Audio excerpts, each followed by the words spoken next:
예수의 시험 이야기에 등장하는 세 가지 내용은 이스라엘 백성들이 받았지만 결국 넘어서지 못하고 거기에 걸려 넘어졌던 이 세 가지를 압축합니다. 물론 인간적 약함 속에 있는 우리 자신도 받는, 그리고 모두가 자기 힘으로는 결코 극복할 수 없는, 그래서 결국 실패하게 될 그 내용을, 거기서 우리가 걸려 넘어지게 될 내용들을 이야기합니다. 그런데 이스라엘의 왕이신, 우리 마태복음에는 예수를 그리는 두 가지의 프레임이 있고, 하나가 왕이죠. 자기 백성을 위하여 대속의 죽음을 짊어지고 목숨을 바친 진짜 왕, 이자 동시에 행하며 가르쳤던 참 스승, 그는 자신이 사는, 가르치는 그대로 사셨던, 그래서 이스라엘의 참 왕이자 진정한 스승으로서 그려지고 있는 이 마태복음에 나오는 예수는 그걸 이겨낸 분입니다. 그래서 그가 구원의 길이 되신 것이고, 그의 뒤를 따라 감으로써 우리가 살 수 있는 것이죠. 진짜 하나님의 백성으로 살 수 있죠. 오늘 말씀은 그가 받은 시험 중 첫 번째 것인 이 먹을거리와 관련된 것입니다. 오늘은 이 먹는 것으로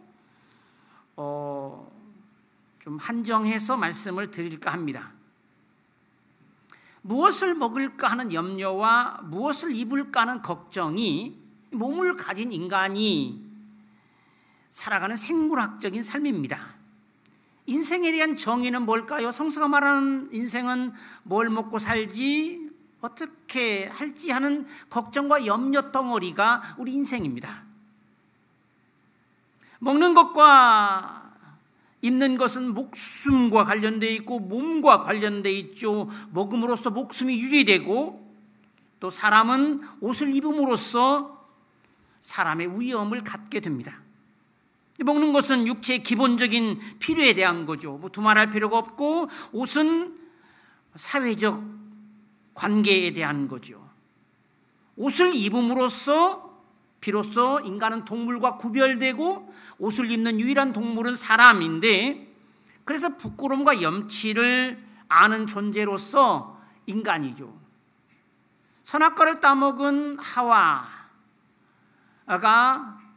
아담이 수치를 알게 되자 소위 나뭇잎으로 치마를 만들어 자신의 수치를 가렸고, 이 창세기 3장 21절 하나님은 그들에게 가죽으로 옷을 지어 입혔다고 말합니다. 그래서 신분과 지위 등이 옷으로 표현되고 있죠. 즉 옷은 그 사람의 은유가 되고, 다시는 대로 새로운 사람은 새 옷을 입은 사람으로 비유되고, 그리스도인들은 그리스도를 입은 사람이라고 말합니다.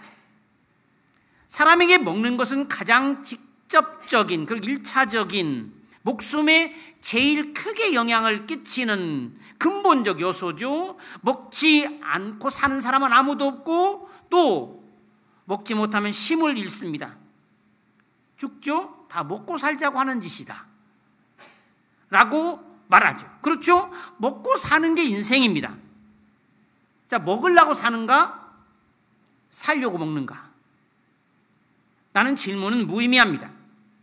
왜냐하면 먹는 것과 사는 것, 사는 것과 먹는 것은 구분할 수 없이 결합되어 있기 때문인데, 사람이 가진 의욕도 결국 가장 센 욕심이 식욕이고, 먹자고 하는 의욕이 가장 크고, 또 못 먹으면 삶의 의지를 잃어버리죠.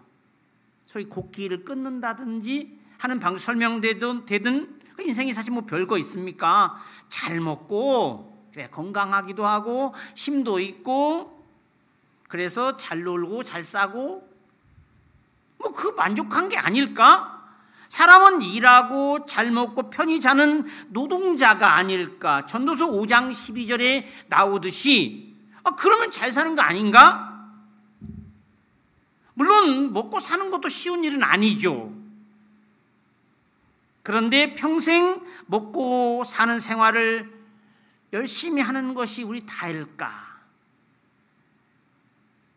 아무리 이래서 먹어도 그러나 평생 식욕 하나 채우지 못한다고 전도서 6장 7절이 말합니다.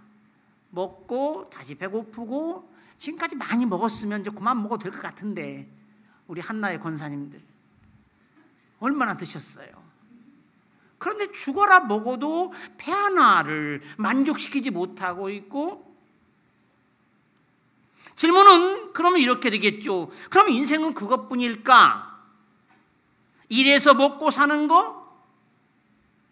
뭐 그게 그거이지만은 다시 앞에서 제기했던 질문을 해보죠. 먹으려고 사는가? 살려고 먹는가? 사람에겐 정신적 활동이 있죠. 일반적으로 문화라고 통칭되는 무형의 삶의 방식이 있습니다. 인간에겐 배가 부르다고 만족할 수 없는, 그저 배만 두들기고 좋다고 말할 수 없는 어떤 가치와 의미에 대한 배고픔이 있습니다. 먹는 그것 이상의 뭔가를 추구하죠. 예술을 창출하고 시를 쓰고 노래를 부르고, 소위 정신활동이 있죠. 문화 창작 등은 보통 배부르고 나면 하는, 어찌 보면 심심해서 하는, 또는 풍요로운 삶의 어떤 잉여활동, 사치활동이라고 봅니다. 사실 이게 맞는 말이죠. 우선 사실 먹는 것이 해결되고 나서 요구되는 건, 실제로 중국 사람들이 지금은 옷과 디자인에 신경을 많이 쓰지만 그거 오래된 거 아닙니다. 그전까지, 얼마 전까지 그들에게 주된 관심은 먹는 거였습니다. 여러분, 이제 독일에 살면서 중국 사람들, 중국집에 가면 짜장면은 없지만 중국 사람이 많이 옵니다. 와서 어떻게 하나요? 그들은 메뉴판을 보고 이쪽을 시킵니다. 예? 뭐라고요? 이쪽을 시킵니다. 이거를 시키는 게 아니고 이쪽. 그 다음에 와서 이쪽을 시킵니다. 먹는 것. 이제 먹고 살만하니까 이제 옷에 신경을 쓰기 시작하죠. 물론 문화와 예술은 먹고 사는 게 해결되고 그 위에 세워지는 것이다. 우리가 아는 아놀드 토인비의 역사의 연구를 보면 알 수 있듯이, 문명의 발생 조건은 그러한 너무 더운 적도와 너무 추운 극지방에서는 문명이 발달하지 않습니다. 왜냐하면 더위와 추위와 싸는데 모든 에너지를 다 거기 써야 해서, 말하자면 문화를 만들고 창출해갈 여유의 힘이 없기 때문이죠. 먹고 배가 부르고 힘이 조금 남아서 가능한 것. 그래서 문화의 발달은 식량 문제가 해결되고 풍요로워져서 가능해진 사치품이다 라고 하는 것입니다. 그런데 어떤 사람은 배가 고파도 문화적인 일을 합니다. 돈이 없어도 하고 심지어 위험한데도 그 일을 합니다. 조건이 맞지 않아도 그 일을 합니다. 여러분, 인간은 대의와 하늘의 뜻이라는 명분을 위하여 목숨을 바치기도 합니다. 도대체 인권이 뭐길래 밥만 먹고 살면 되지? 민주주의가 뭐기에 아까운 목숨을 거기에 걸고 겁없이 산단 말입니까? 통일이 뭐라고 그것을 휴전선을 건너간단 말입니다. 먹고 입는 그 기본적인 것을 넘어서는 바로 그거 하기도 힘든데, 아니 사람은 먹는 것조차도 예술로 만듭니다. 제가 독일에서 먹고 살기 위해 저도 가이드를 하고 통역도 하고 했는데, 그때 요리 경연 경실의 엑스포가 에어포트에서 있었습니다. 그때 안내를 한 적이 있는데, 원래 이 음식을 먹으려고 한 건 아니지만 전시를 위한 목적이긴 했지만, 그 음식이 얼마나 아름다운지, 물론 식용 가능한 왁스로 이렇게 포장을 해가지고 전시하는, 코팅을 해가지고 전시하는 거였는데 너무나 아름다운 예술 작품, 먹는 것조차 그렇게 만드는 뭔가 창의적인 신앙이라는 게 뭘까요? 하늘의 뜻을 따르는데 배고프고 목마른 사람들, 아니 배고프고 목마른 사람들이 그럼에도 불구하고 그 참 삶을, 그 고상함에 이끌려 사는 삶이죠. 값진 진주를 찾아가는 상인처럼, 그리고 그것을 발견하자 너무나 기뻐서 자신의 모든 소유를 다 팔아 그것을 사는 하나님의 백성. 이 마태복음 13장 45절로 46절에 나오죠. 먹는 걸 비하하려는 게 결코 아닙니다. 먹는 것이 사는 것임을 우리는 알고 있고, 또 사람은 먹는 그것으로 자신을 이야기하죠. 제가 익산노예를 섬길 때 항상 서기를 마친 분에게는 식사를 대접했습니다. 그동안 수고했다고 하는 감사의 표시로. 사모님과 함께 그 후배 목사님에게 식사 초청을 했고, 뭘 좀 먹고 싶으냐 이렇게 물었더니 우리 보고 선택을 하랍니다. 그래서 그 당시 최근에 맛있게 먹은 삼겹살집이 있어서 거기 어떠냐 물었더니 좋다 합니다. 그래서 만나서 식사를 하는 중에 사모님이 이야기합니다. 목사님도 삼겹살을 드세요? 너무나 놀랐다는 거예요. 제가 아주 품위 있게 살아가고 늘 스테이크만 먹는 줄 알았는데 삼겹살을 먹는 게 너무나 의외고 놀랐다는 거예요. 그래서 제가 뭘 했겠어요? 잘 보셨다고. 저는 원래 스테이크를 잘 먹는다고. 아주 예외적으로 오늘 이 삼겹살을 먹긴 하지만 가끔씩은 삼겹살 먹는다고 농담으로 이야기를 했죠. 저도 비싸고 좋은 고급진 음식을 돈이 없어서 잘 못 먹지.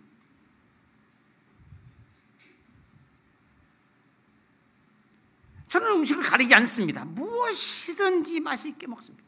무엇이든지. 물론 한 번 힘든 적은 있었죠. 누가 용봉탕을 좀 사줘가지고 자라 등껍질을 보니까 도저히 이게 먹기가 어려운 점이 있었지만 그저 맛있게 먹죠. 실제로 영어의 수거에 이런 말이 있습니다. 당신은 당신이 먹는 바로 그것이다. You are what you eat. 이 독일어도 마찬가지인데요. 만 이스트 바스만 이스트라고 하는 이 거룩한 백성의 정결은 먹는 것에서 구분되죠. 우리가 지난번에 봤던 레위기가 말하고 있듯이 정결한 짐승과 부정한 짐승이 따로 있고, 바울도 이야기합니다. 우상의 제물을 먹으면서 그리스도인일 수는 없다. 베드로 전서도 말하죠. 늘 신령한 젖을 사모하면서 살아라. 늘 신령한 것을. 그래서 요즘은 좀 덜하긴 하지만 예전엔 교인들은 아예 제사 음식을 먹지도 않았습니다. 뭐 귀신이 어디 있냐, 귀신 신나라 까먹는 소리다 하면서 먹는 사람이 있었는가 하면 아예 먹지 않는 사람도 있었고, 타신들 임신한 여인은 사과도 예쁜 것을 골라 먹는다고 합니다. 이 먹는 것과 사는 것이 생각처럼 그렇게 쉬 나눠지는 게 아닙니다. 하나님의 나라도 함께 더불어 먹는 잔치로 비유되고 있고, 예수님은 천국의 비유를 특별히 마태복음 22장에서 이야기하죠. 먹는 것이 하나님 나라의 비유입니다. 우리는 하나님 나라에서 누릴 만찬을 늘 기대하며 이 땅에서 지금 조금 맛보는, 겨우겨우 맛보는 그것으로 연명해 가고 있지요.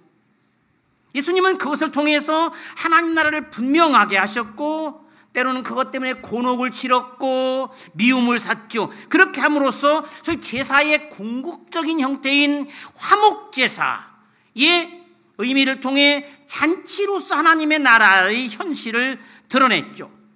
화목제사가 무엇입니까? 화목제사, 제사가 보통 5개로 나오죠. 번제, 소제, 속죄제, 속건제, 화목제. 화목제사는 제에 참여한 사람들이 함께 하나님을 예배하고 제사 드리고 그 제물을 함께 나눠 먹는 제사입니다. 그렇게 함으로써 우리 모두가 하나님 앞에서 하나가 되었음을 시위하는 행위. 화목제사는 나중에 자세히 하겠지만 화목제사에는 제물로 비둘기가 허용되지 않는 이유도 먹는 제사이기 때문에, 그리고 바로 당일에 함께 먹는 거예요. 그래서 분명한 게 뭘까요? 여러분, 예배 마치면 뭘 하나요 우리가? 거기까지가 진짜 예배입니다. 예배 중간에 나가는 분이 없기를. 아직 끝나지도 않았는데 예배는 어디까지? 식사까지. 함께 예배를 드리고 그 공동의 식사로 맞춰지는 것. 우리가 지난번에 보았던 그림을 보면 루카스 크라나카가 비텐베르크 시 중심 교회에 자주 보게 되겠지만 그린 재단하죠. 이걸 조금 더 확대하면 우리를 뭘로 표현합니까? 가운데 그림이고 그 핵심은 한가운데 보면 우리를 두고 뭐라고 합니까? 예수를 먹는 성만찬의 공동체, 같이 먹는 공동체, 교회는 예수를 먹고 마시는 공동체라고 할 수 있습니다. 예수님 말씀하십니다. 하나님의 입에서 나오는 모든 말씀으로 사는 것이다. 하나님 말씀이 먹는 것으로 비유되죠. 우리가 예수를 입는 사람이라고 표현했듯이 우리는 예수를 먹는 사람, 하나님 말씀을 먹는 사람이라고 말 수 있고, 예레미야 15장 16절에 이 선지자는 내가 하나님 말씀을 먹었습니다. 또 에스겔 2장 8절로 3장 3절에 그 말씀을 두루마리를 주시면서 먹어라. 성경 한번 씹어 먹어볼까요? 먹어라. 이 말씀을 먹어라. 옛날에 외우고 싶은 사람은 실제로 종이를 찢어서 먹은 사람도 있었죠. 그걸 외우고 싶은 마음에. 이 문화라고 하는 고상함 속에 속하는 삶의 정신활동 중에 최고의 것이 신앙입니다. 파울 틀리시라고 하는 신학자는 이렇게, 문화의 본질은 종교이고 종교의 형식이 문화다. 밥을 먹는 시간이 허비하는 시간이 아니듯이 예배를 드리고 기도하는 것은 마치 도끼에 날을 가는 것처럼 허비하는 시간이 아닙니다. 하나님의 뜻을 듣고 진지와 같은 교훈을 얻는 시간, 주님 말씀하시죠. 목숨이 음식보다 중하지 아니하며 몸이 의복보다 중하지 아니하냐. 먹어야 목숨이 유지되긴 하지만, 그러나 목숨은 먹는 것 그 이상인 것을 예수께서 말씀하신 거죠. 하나님의 입에서 나오는 모든 말씀으로 우리가 사는 것이다. 여러분, 종교개혁지를 탐방하다 보면 이곳저곳에서 보게 되는 문자입니다. VDMA, 마치 그림처럼 되어 있는 이 철자는 그 다음 그림에서 볼 수 있듯이 이 라틴어를 모아둔 것인데, 우리 하나님의 말씀, 우리 주님의 말씀은 영원하다고 하는 이사야 40장 8절 하반절을 라틴어로 기록해 놓은 것이고, 이것이 종교개혁의 정신이죠. 오직 성서로만. 그 성서가 바로 우리의 양식이고 등불이다라고 하는 것을 말해주는, 신앙생활은 이 하나님의 말씀이라고 하는 가장 견고한 터전 위에 자신의 인생을 세우고 그것을 양식으로 삼아 최고의 활기를 얻고 말씀으로 자신을 무장하는 행위. 이걸 다시 말하자면, 이 마태복음의 비유를 들자면 산상수훈의 마지막 부분에 예수의 말씀이라고 하는 튼튼한 기초 위에 영혼의 집을 짓는 행위라고 할 수 있습니다. 예수님 이렇게 말하죠. 누구든지 나의 이 말을 듣고 행하는 자는 그 집을 반석 위에 세운 지혜로운 사람 같으리니 비가 내리고 창수가 나고 바람이 불어 그 집에 부딪히되 무너지지 아니하나니 이는 주추를 반석 위에 놓은 까닭이다.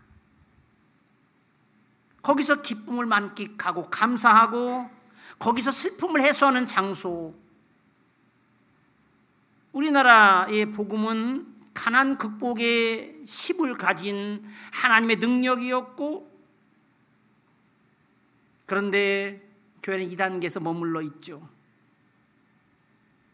엄청난 발전을 이뤘고, 그래서 한국 기독교의 특징은 물질적 풍요와 반공으로 특징 지어지는 보수성을 갖고 있습니다. 여러분, 진보적인 교회, 우리가 진보에 속한다고 많을 것 같죠? 대한민국에 10개 정도밖에 안 돼요. 그래서 기복적이고 유대인들이 그랬듯 표적을 요구하는 수준. 바울은 뭐라 했습니까? 고린도전서 13장 4장에서 내가 전에는 어렸을 때는 생각하는 게 어린애 같았고 그저 은사나 추구하고 돈이나 얻으려고 했다면 어른이 되어서는 어린아이의 것을 버렸다. 이게 성숙한 신앙인이 되어. 아모스 예언자가 이렇게 말합니다. 주님의 말씀이니라. 보라, 날이 이를지라 내가 기근을 땅에 보내리니 양식이 없어 주림이 아니며 물이 없어 가람이 아니요 주님의 말씀을 듣지 못한 기갈이다. 설교를 어디서나 들을 수 있는 이 소위 설교의 홍수 시대에 살고 있지만 진짜 설교가 없는, 홍수로 물은 많은데 마실 깨끗한 물이 없는 것이죠. 우리가 접하고 있는 대로 아무 말 대잔치가 이루어지고 있고, 그래서 이 시대 사람들이 영에 굶주리고 허기져 있죠. 예수님은 하나님의 나라에 관하여 이렇게 말씀하십니다. 심령이 가난한 자가 복이 있다. 천국이 그들의 것이다. 그 나라에 대하여 갈증을 가진 사람, 먹는 것으로 충분하지 않고 배부른 것으로 만족할 수 없는 그들이 하나님 나라의 소유자가 된다. 결국 그들이 뭡니까? 의를 위하여 박해를 받는 이들, 천국이 그들의 것이다. 사실 여러분, 팔복은 천국이 그들의 것이다 라고 하는 수로로 첫 번째, 그리고 천국이 그들의 것이다 라고 하는 것으로 8번째 복이, 심령이 가난한 자, 의를 위하여 핍박을 받는 자, 둘 다 하나님의 나라가 그들의 것이다. 즉 영에 있어서 가난한 자란 의를 위하여, 하나님의 뜻을 위하여 박해를 마다하지 않는, 배고픔에도 불구하고 그 근본적인, 그 누구도 극복할 수 없는, 죽지 않는 한, 죽을 때까지 자기 힘으로 이길 수 없는 그 욕망인 배고픔은 물론 그 뒤에도 나오지만, 그것을 극복하고자 신적 힘을 이용해 보고자 하는 유혹과 늘 위에 올라서고자 하는 나 자신도 알 수 없는 그런 지배하고자 하는 욕망, 절대적 인정의 욕구, 권력의 욕망 다 버려야, 그래야 하나님의 의를 이루는 도구가 될 수 있다. 가난을 두려워하지 않고 배고픔을 겁내지 않는다면 못할 일이 없습니다.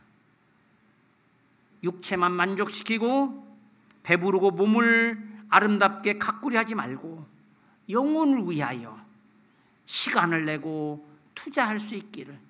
예수가 바로 그 도움의 힘이죠. 예수가 그 참 삶의 길. 세계적인 이집트 학자였던 얀 아스만은 이스라엘 백성의 실패를 음식의 적응 실패라고 한 적이 있습니다. 비옥한 초승달 지대에서 풍요로운 애굽의 음식에 익숙해졌던 이들에게, 전에도 말씀드렸지만 미식가의 나라, 풍요로움이 가득한 나라, 없는 게 없는 나라, 그 애굽에서 살던 사람들에게 비난한 광야의 음식은 너무나도 보잘것없었고 위장을 만족시키기엔 턱없이 부족했던 것이었습니다. 애굽의 삶은 비록 노예였으나 신선한 채소와 정력에 좋은 것들로 육체를 만족시켰던 것. 그런데 광야는 어떻습니까? 만나로 대변되는, 자유를 찾아 희망 속에 출발했으나 그 떠난 길에서 만난 최고의 복병은 바로 배고픔이었습니다. 그들이 전혀 계산에 넣지 않았던 그 장애물, 감사는커녕 불평과 원망만이 광야를 채웠죠. 그런 것입니다. 희망을 갖고 다들 출발하시죠. 뭐 결혼도 그렇고 직장도 그렇고. 예수 믿는 것도 그렇고 처음엔 다 기쁘고 행복한데 희망을 가지고 출발했으나 고난은 의욕을 일으키게 하고 발걸음을 무겁게 하고 결국은 발길을 돌리도록 하는 유혹이 되죠. 특별히 민수기 11장에 나와 있죠. 우리는 그렇지 않을까요? 배가 고프면 어떤가요? 심근길이 나기 시작하고 허기지면 모든 것 다 때려치고 싶고, 이것이 헤르베르트 마르쿠제가 이야기한 1차원적 인간입니다. 우리의 힘으로 정말 참 삶의 세계가 펼쳐지는 그 세계로 들어가기 위하여 넘어야 하는 이 근원적이고 첫 번째 시련, 유혹을 극복하기는 불가능합니다. 그것을 넘어서지 않고는 그러나 우리가 하나님의 아들이 될 수 없고 신의 도구로 살 수 없죠. 바울의 언어로 표현하자면 의의 무기가 될 수 없는 것입니다. 그렇지 않다면 신앙생활이 뭡니까? 어차피 신의 능력을 통해서 자기 욕망을 좀 이룰 수 있으면 좋겠고 자기에게 유리한 것을 취하려는 것에 불과합니다. 열정은 순전한 것일 수 없고 지혜란 속임수 잔꾀일 뿐입니다. 예수에게 묶여 있어야, 예수와 결합되어 있어야 이 새로운 삶은 가능성에서 현실이 되겠죠.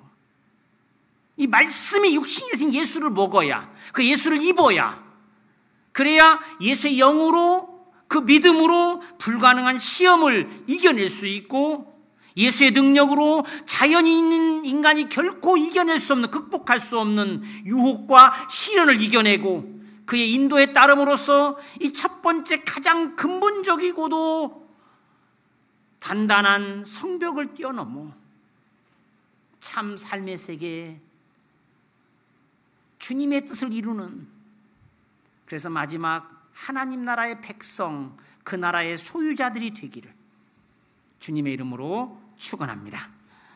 하나님 아버지 감사합니다. 그저 먹고 마시는 것에서 만족을 얻는 이로 살지 않게 해주시옵소서.